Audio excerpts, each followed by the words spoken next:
สวัสดีครับอยู่กับลุนชูโชคครับผมมื้อนี้อยู่ที่อำเภอลำดวนจังหวัดสุรินทร์ครับผมมารีวิวงานขุดโคกหนองนาในพื้นที่น่ารักนะครับผมคือจังไดคือได้ขุดสระหน่อยบักใหญ่นี่ตอนแรกเมียว่าสิใส่ให้รถมาถมครับว่าไหนๆก็จะสิถมแล้วก็เฮ็ดให้มันเป็นโค้งหนองนาไปเลยผมว่าจึงบ่ได้เสียเงินหลายเที่ยครับก็เลยนี่ล่ะได้ติดต่อคุณบุญเพราะว่าติดตามมา2 ปีเด้ติดตามมานาน ติดตามมา2 ปีแล้วก็เบิ่งข้างของผู้อื่นพร้อมล่ะก็เชื่อใจคุณหลุนล่ะก็เลยได้ติดต่อให้มาขุดให้เบิ่งพี่น้องสระหน่อยนี่ลึก5 เมตรครับผมอ้ายคิดว่าวิดแหลงบ่นี่ผมคิดว่าวิดอยู่เนาะสมกับความลึกสมกับความใหญ่มันเนาะครับขนาดสระมันมีสระเก่าอยู่ข้างหลังน่ะก็ยังถือว่าใส่ได้วิดแรงอยู่ครับบาดนี้หันมาเบิ่งความคุ้มค่าของขี้ดินถมถ้าเกิดว่าขี้ดินถมเนี่ยซื้อเขามาถมซ้ำนี่สูงประมาณ2 เมตรพี่คิดว่าสิเบิดจักบาทนี่โอ้หลายหมื่นครับมันสิ4-5 หมื่นอยู่นี่ผมว่าบ่พอ50,000 4-5,000แม่นถมสูงนะครับบอกราคาแปลงนี่ก่อนอ้ายเบิดเงินจักบาทนี่แปลงนี่เบิด80,000ครับ80,000 พี่น้องอย่าหยุดถือราคานะครับผมให้เบิ่งตัวงานซะก่อนนะครับผมขุดสระใหญ่ลึกมากแล้วก็ถมดินขึ้นฝั่งเดียวสูงแบบนั้นนะครับผมในราคา 80,000 คุ้มค่าบ่คุ้มค่ารายละเอียดงานเป็นจังไดเดี๋ยวสิพาย่างไปเบิ่งกันครับผมอันดับห่างหายการอัปเดตโคกหนองนามาโดนแห้งครับพี่น้องครับสวัสดีครับอยู่กับลุนชูโชคครับผมมื้อนี้อยู่ที่อำเภอลำดวนจังหวัดสุรินทร์ครับผมมารีวิวงานขุดโคกหนองนาในพื้นที่น่ารักนะครับผมมื้อนี้อยู่กับเจ้าของแปลงครับผมอ้ายเพิ่นสวัสดีครับครับสวัสดีครับแนะนำตัวนะครับอ้ายชื่อเน่งครับผมพี่เน่งครับก็มาเป็นเขยสุรินทร์นะครับอ๋อเป็นคนทางใดนี่ผมอยู่อำนาจเจริญอยู่อำนาจเจริญนะครับผมมาเป็นเขยสุรินทร์คือจังไดครับอ้ายคือได้มาเฮ็ดหน้าดีๆของเขามาขุดอีหยังตะพืดตะพือเป็นแนวนี้นี่จักอีหยังแน่ๆนี่เอาคือจังไดคือได้มาเริ่มเฮ็ดนี่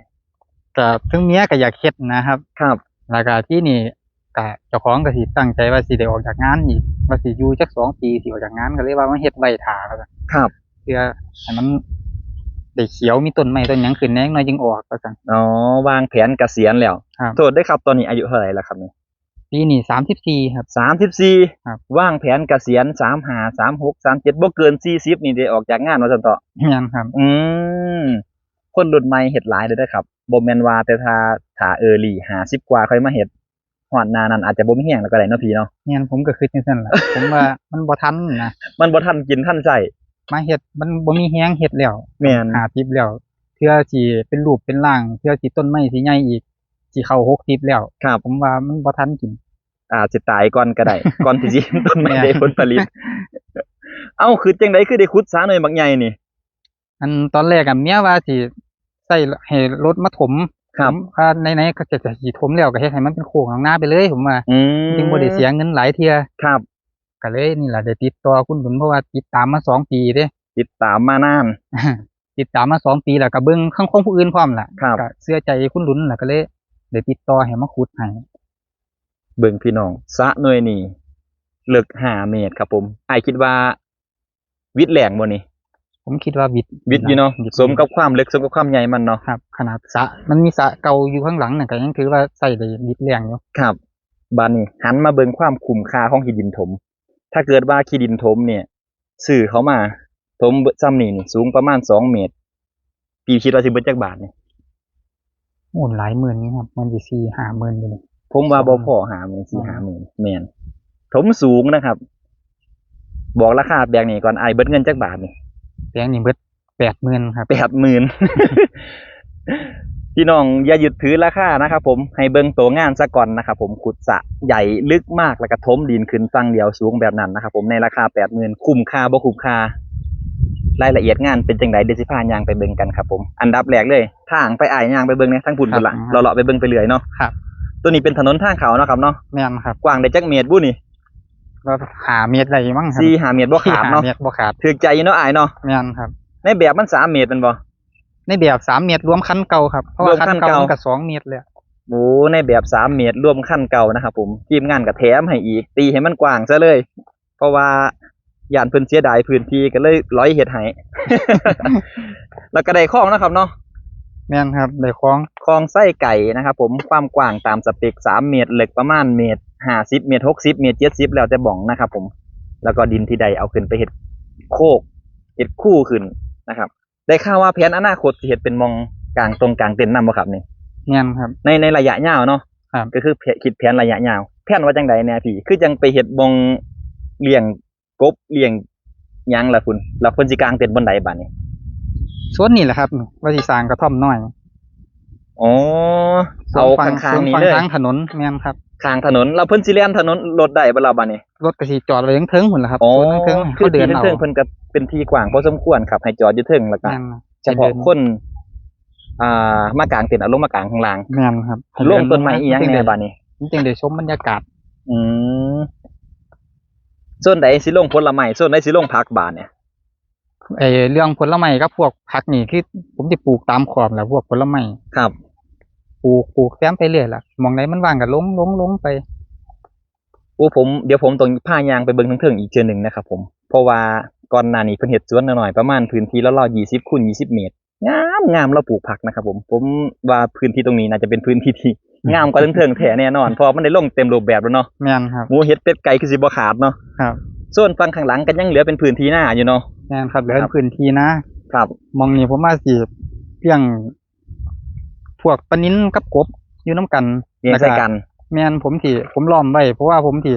เลี้ยงให้มันเป็นธรรมชาติ ผมสิลงคาว่าสิลงคาก็ตะไคร้อยู่เทิงแปลง อืม แล้วก็สิให้กบมันอยู่แบบอิสระของมันเลย ครับ นอยู่ ผม ตามปลาคาปลาหยัง นี่พี่น้องในงบประมาณ 80,000 บาทได้คลองนะครับผมคลองที่เห็น1 2 3 เส้นแล้วก็มีเส้นตรงเส้นหลักได้ถนนได้สระได้ดินถมขึ้นสูงประมาณ2 เมตร กว้างใหญ่ปลูกบ้านได้ประมาณ100 ตารางเมตรน่าจะได้นะครับผม แล้วก็มีแต่ขั้นข้างหลังนี่บ่เกี่ยวกับผมเด้อเพิ่นดันขึ้นมาใหม่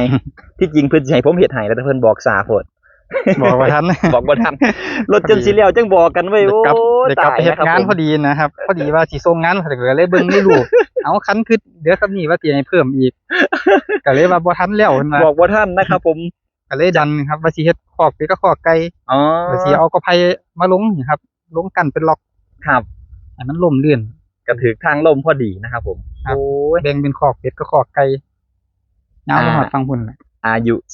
34 ปีนะครับผมเริ่มคิดสิวางแผนเกษียณแล้ว คิดว่ามาถือทางบ่มื้อนี้บ่เมื่อยบ่นี่ลืมบอกว่า เพิ่นยังเฮ็ดงานประจำอยู่นะครับผมแต่ว่าใช้เวลามื้อหยุดมันว่าอ้าย แม่นครับ เนาะปีหนึ่ง หยุด เรา ยาวกับกลับลงมาเฮ็ดเวียกนี่นะครับ เปล่าเฮ็ดได้เวียกยามมื้อค่ำมื้อคืนก็ได้เฮ็ดได้นี่เฮ็ดงานม่วนกระดอได้ยามมื้อค่ำมื้อคืนลองเบิ่งเด้ออ้ายผมเฮ็ดสวนผมเอาโซลาร์เซลล์แม่มาตั้งแหมเฮ็ดงานม่วนกระดอได้ยามคืนบ่ฮ้อน ผมเฮ็ดฮอด6 โมงแลงก็เซาแล้ว เพิ่นก็แบ่งเวลานะครับผม มื้อนี้ก็ว่าสิกลับแล้วนี่ตอนเลี้ยง ตอนแรกก็ต้องกลับแล้ว ครับกลับไปเฮ็ดงานระยองแล้วมื้อนี้เฮ็ด คุ้ งาน มค่าบ่กับค่ารถแล่นมันบ่ไกลก็มาขุดคือบ่จ้างเขาให้มันแล้วโลด โอ้ถ้าจ้างเขาผมว่ามันสิเบิดหลายกว่าค่ารถแล้วค่ารถ แม่นบ่ 1,000 บาทครับ ค่ารถมาไปกลับก็ประมาณ 1,100 1,100 แม่นครับ ขึ้นโดยสารบ่หรือว่ารถเจ้าของเองส่วนตัว ขึ้นรถโดยสาร ขึ้นรถโดยสาร 1,100 แต่จ้างเขาเบิดหลายกว่าแน่นอนครับผมแม่นอยู่เทิงเฮ็ดเองได้สตอรี่พร้อมเนาะ แม่นครับ ได้ถ่ายคลิปได้ถ่ายหยังเก็บไว้นะครับผมเป็นสิ่งที่ดีมากๆนะครับ เฮ็ดเองนะครับมันจึงสิฮู้ว่ามันเป็นจังไดถ้ามันสำเร็จมันก็จะสำเร็จด้วยตัวเฮาเองนะครับ มันจังภูมิใจ แม่ เนาะ นครับ คันจ้างเพิ่นเฮ็ดอ้ายก็สิหาแต่เงินมาจ้างเพิ่นเฮ็ดนะครับ แม่นครับ แต่ก็มีหลายคนที่แบบบ่มีเวลาเฮ็ดแต่อันนี้เพิ่นมีเวลาที่สิลง แต่ก็เขาเอิ้นว่าหยังก็วิธีการไปสู่ความสำเร็จของแต่ละคนก็บ่คือกันเนาะพี่เนาะ ครับ การได้เก็บเกี่ยวประสบการณ์ไปเรื่อยๆก็ลงมือเฮ็ดเอง อาจจะไปซ่าๆแต่ก็สำเร็จแท้แน่นอน ถึงช้าแต่ถึงแน่นอนนะครับผมสำหรับโซนนี้วางแผนสิเฮ็ดบ้านสิเฮ็ดสวนสิเกษียณเจ้าของกลับมาเฮ็ดที่เจ้าของแล้วผ่านไปแล้วตอนนี้ ถือว่าข้ามจุดที่ยากที่สุดนะครับผมนี่คือจุดที่ยากที่สุดของคนที่สิเฮ็ดโคกน้องนาครับ ก็คือการที่สิเริ่มลงมือเฮ็ดนี่แหละครับ ครับ ตั้งแต่พี่ยังเบิ่งคลิปตั้ง2 ปี จังได้ลงเฮ็ดแมันบ่ แม่นครับ ผม แม่น ส่วนมากคนที่เป็นคนศึกษาก่อนถึงสิตัดสินใจเฮ็ด บางคนนะครับผมที่ผมไปถามเบิ่งที่ไปสัมภาษณ์มาก็คือ เบิ่งโดนแห้ง5 ปี6 ปีแล้วก็บ่เฮ็ดบ่กล้าเฮ็ดแต่พอได้ลงมือเฮ็ดโอ้ยหูจังซี่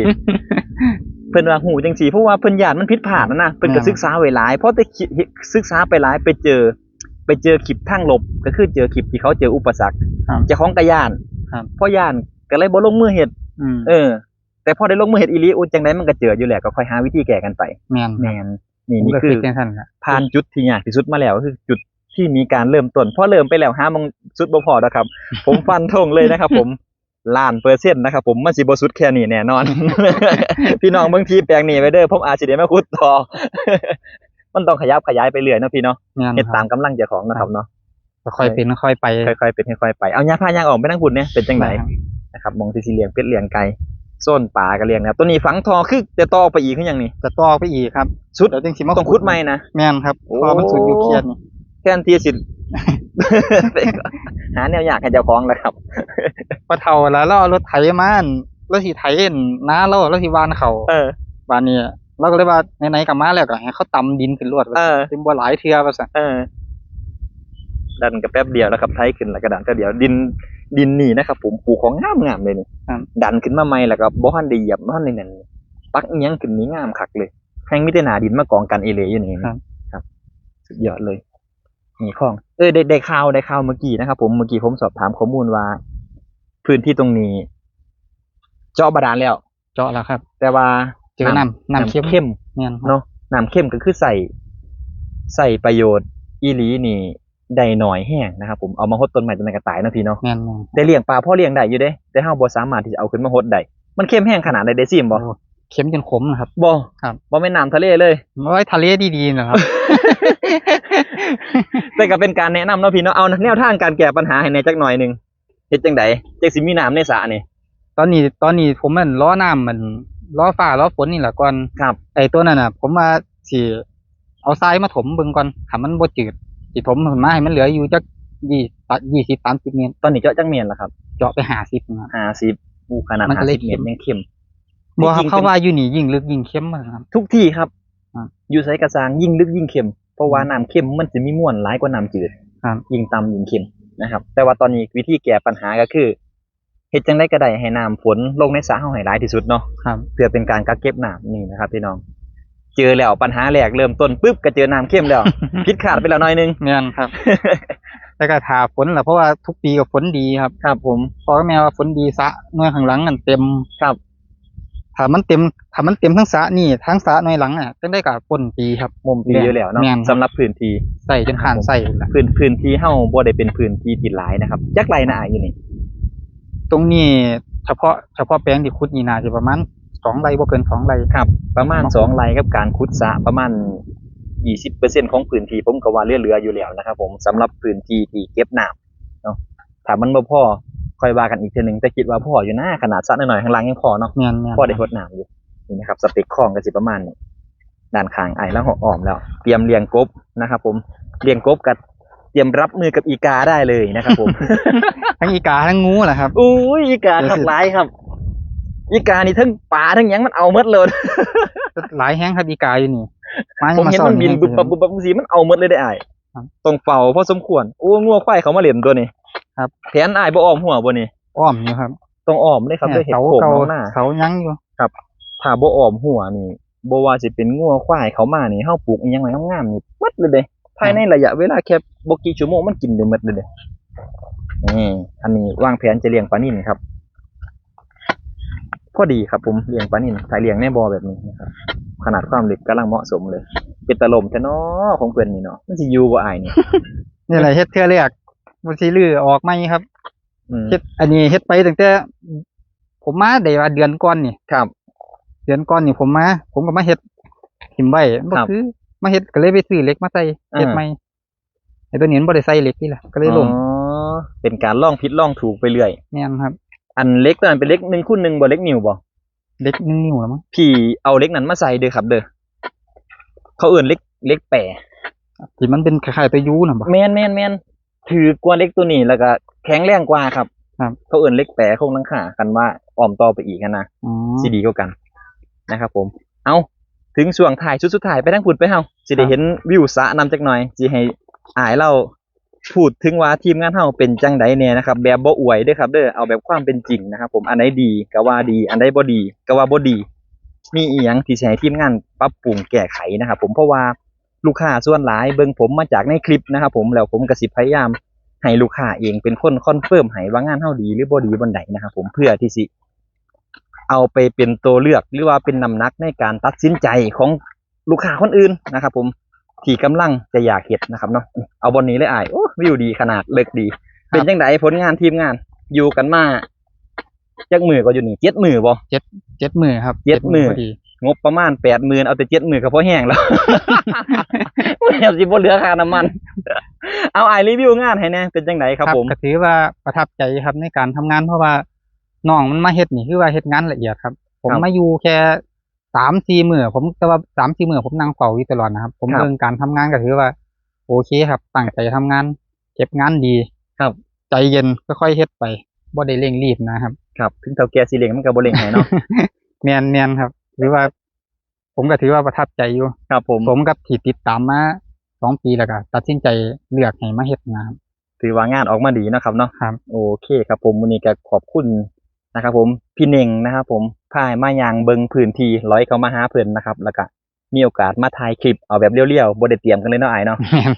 ผมว่ารถผู้ใดเหี่ยวมาผมเพิ่งเดินไปเอาเสียมมาว่าจะมาขุดหลุมต่อลงหลักต่อ สดๆร้อนๆมือที่เฮ็ดผมเฮ็ดงานเสร็จดึกประมาณ3 ทุ่มนะครับผมก็เลยบ่มีโอกาสได้ถ่ายคลิปรีวิวให้เบิ่งมันอยู่ในไกลบ้านจะอยู่สุรินทร์นะครับผมไกลบ้านเจ้าของก็เลยถือโอกาสแวะเข้ามาเยี่ยมมายามกับพ่อโตเพิ่นนะครับผมประมาณนี้พี่น้องท่านใดสนใจนะครับเนาะก็ถือว่าเป็นอีกหนึ่งทีมงานเนาะพี่เน่งเนาะ ครับ เอาไปเปรียบเทียบได้บ่ได้ว่าทีมเจ้าของดีนะครับผมก็ให้เบิ่งงานนะครับผมเบิ่งผลงานเป็นหลักแล้วก็ฟังคำรีวิวจากลูกค้าที่เพิ่นใช้งานจริงนะครับผมดีก็บอกไปตามดีนะครับผมพี่น้องเห็นนะครับผมเห็นหลายๆทีมเขาเฮ็ดดีหรือบ่ดีนะครับผมเอาความดีของแต่ละคนแต่ละเจ้านะครับเอาไปปรับใส่ในแปลงเจ้าของเองนะครับเนาะทุกคนดีเหมือนแหละนะครับอยู่ที่ว่าเฮาจะพอใจแบบใดเนาะพี่เน่งเนาะ แม่น แล้วก็ที่สำคัญนะครับผมหลังจากนี้นะครับผมหลังจากคุดแล้วพี่น้องสิสานต่อได้ส่ำใดทีมงานเฮามีฝีมือได้ซ้ำนี่นะครับผมถ้าอยากให้งามกว่านี้ต้องแปลงต้องสร้างอีกเนาะพี่หนิงเนาะ แม่น ศึกษาหลายๆคนหลายๆเจ้านะครับผมสำหรับมื้อนี้ขอบคุณพี่หนิงหลายๆครับผม ครับผม นะครับผมแล้วก็ขอบคุณพี่น้อง FC นะครับผมที่ติดตามใน YouTube ใน TikTok ใน Facebook นะครับเจอกันได้นะครับผมทุกพื้นที่ทั่วประเทศไทยนะครับเอิ้นใส่บริการได้ตลอดคิวตอนนี้ฮอดประมาณปลายเดือนมิถุนายนนะครับผมรับงานอีก2 เดือนนะครับผมกรกฎาคมกับสิงหาก็จะยุติการรับงานของปี68แล้วเจอกันใหม่อีกทีนึงปี69ครับพี่น้องจองคิวกันเข้ามาได้ครับผมสำหรับมื้อนี้ขอบคุณทุกท่านที่ติดตามรับชมครับอย่าลืมกดไลค์กดแชร์ให้นำเด้อสวัสดีครับ